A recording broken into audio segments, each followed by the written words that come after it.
Why we fear being alone more than being unhappy.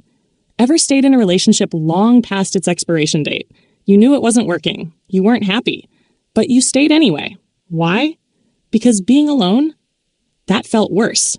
And if it's not a relationship, maybe it's a friendship, a job, a lifestyle, something that no longer serves you, but you cling to anyway. Why do we do this?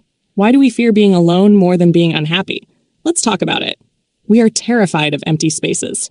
An empty house, an empty weekend, an empty inbox. We fill every gap with noise, distractions, people. Because silence? That feels like something is missing. But what if that's just a trick our mind plays on us?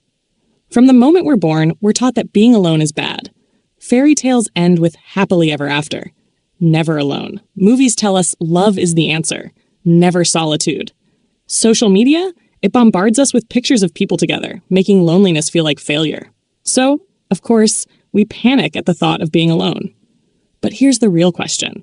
Are we afraid of loneliness, or just afraid of what it might reveal? The funny thing about being alone, it forces you to sit with yourself.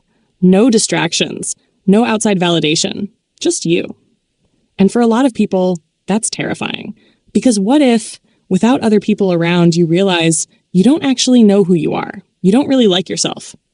You've built your whole life around avoiding your own thoughts. This is why people stay. In relationships where love is already gone, in friendships that feel forced, in jobs that make them miserable, because leaving means facing that silence.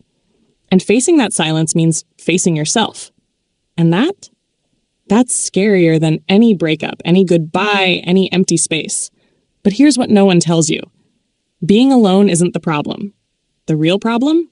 How you see it. Because loneliness and solitude, they are not the same thing. Loneliness is feeling disconnected from others. Solitude is finding connection within yourself. And when you learn to be alone without being lonely, that's when everything changes.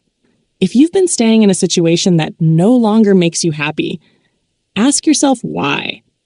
Is it because you truly love it? Or because you're afraid of what happens if you leave? Because here's the truth. Being with the wrong people feels lonelier than being alone. Filling your life with distractions won't fill the empty spaces inside. And the more comfortable you become with yourself, the less you'll settle for anything that makes you unhappy. Maybe the real fear isn't being alone. Maybe it's never truly meeting yourself.